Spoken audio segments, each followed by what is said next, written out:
We all witness the moon only illuminating the local clouds around it. That is because it is also a local light, but one with opposite effects from the sun.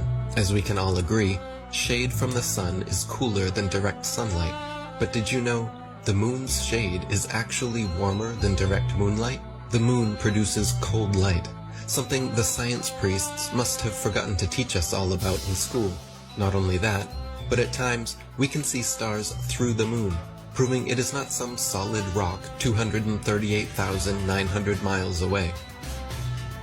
In the 60s, true science regarding the moon was the shadow band topic of its era. The moon is not a piece of rock, but it is plasma, cosmic plasma. Gravitational theories are out, and a new concept of the cosmos and of its laws has to be evolved. This fact will eventually be confirmed. I made certain predictions which were already confirmed in 1958, and the situation now is coming close to a complete confirmation. The result will be profound and decisive, because if the moon is a plasma, no man will ever land on it. But the Americans and Russians are thinking of landing men on it.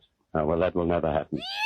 People actually believe they walked on the moon, talked with Nixon, played golf, drove a car, and planted a flag.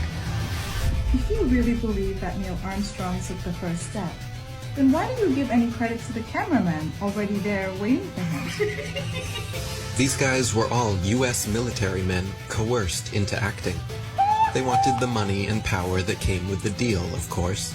The problem was, they were terrible actors.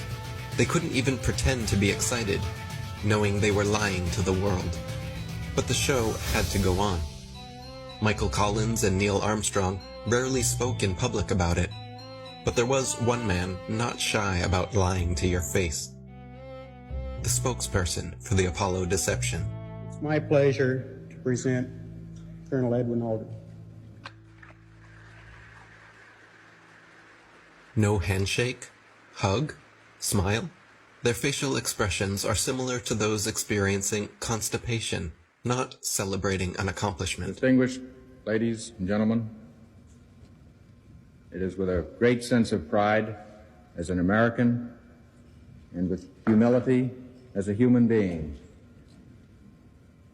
that I say to you today what no men have been privileged to say before.